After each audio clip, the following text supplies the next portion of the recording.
بسم الله والحمد لله رب العالمين، وأصلي وأسلم على سيدنا محمد وعلى آله وصحبه أجمعين ومن اقترف بأثره إلى يوم الدين. وبعد، هناك وقفة في موقف حدث مع أمنا أم المؤمنين عائشة رضي الله عنها عندما رأت النبي محمد عليه الصلاة والسلام يقوم الليل حتى تتفطر قدماها الشريفتين، فقالت شفقة ورأفة بزوجها النبي محمد عليه الصلاة والسلام: لما تفعل ذلك وقد غفر الله لك ما تقدم من ذنبك وما تأخر. انظروا إلى الرد وإلى الإجابة النبوية الشافية التي هي يجب أن تكون نبراس لكل مسلم ومسلمة. انظروا إلى القول الشريف المليء بالإيمان بربه عز وجل. قال: يا عائشة أفلا أكون عبدا شكورا؟ الله أكبر. أفلا أكون عبدا شكورا؟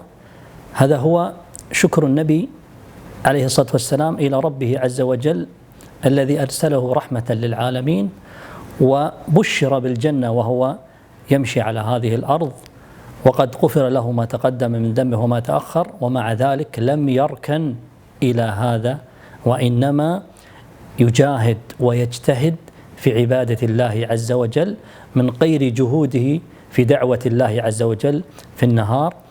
ولكن عندما ينكف إلى أهله ويصل إلى منتصف الليل أو آخر الليل بعد أن يقوم بواجبه مع الأمة الإسلامية وواجبه مع أسرته، في آخر الليل يذهب إلى ربه عز وجل الذي أرسله ويقوم الليل شكرا لله عز وجل. هذا محمد صلى الله عليه وسلم الذي بشر بالجنة وغفر له ما تقدم من ذنبه وما تأخر. هذه رسالة عملية من النبي إلينا نحن المسلمين الضعفاء الذين لا نخلو من الزلل والخطأ والمعاصي، بأن يجب أن لا نركن إلى عملنا، وأن نجتهد في ظلمة الليل بالدعاء، وأن نكثر من قراءة القرآن ونصلي والناس نيام حتى يرانا الله عز وجل بعين رحمته. اليوم المسلم أو المسلمة عندما تصلي الصلوات الخمس وتزكي وتتصدق تظن أنها ضمنت الجنة بين عينيها.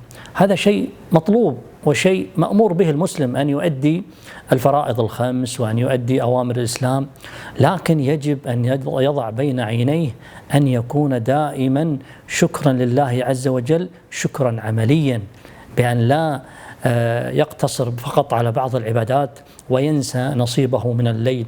فمحمد عليه الصلاة والسلام أعطانا رسالة عملية في جوف الليل بأن ذهب يتعبد ربه عز وجل ويكثر من الصلاة، حتى قالت عائشة تتفطر قدماها الشريفتين. فهذه رسالة إلى كل مسلم ومسلمة أن لا يركن إلى عمله، وأن يرجو رحمة الله عز وجل بمضاعفة الأعمال وكثرة الصلاة في جوف الليل، لأن هذه هي العبادة، أنا أسميها العبادة الخفية التي لا يراك فيها إلا الله عز وجل. وهنا يتحقق الإخلاص الحقيقي الذي أمر الله عز وجل: وما أمروا إلا ليعبدوا الله مخلصين له الدين حنفاء. فيجب أن يكون لكل مسلم ومسلمة نصيبا من عمل الخفاء، العمل الذي فيه الإخلاص لله عز وجل، بأن لا يراه الناس إنما يراه رب الناس. فأرجو أن يكون هذا الحديث هو قائد لنا ورسالة عملية بأن تؤدي بنا إلى الخلاص، إلى النجاة من النار والفوز بالجنان برضا ربنا عز وجل. وآخر دعوانا أن الحمد لله رب العالمين، وصلى الله وسلم على سيدنا رحمة العالمين محمد، والصلاة والسلام.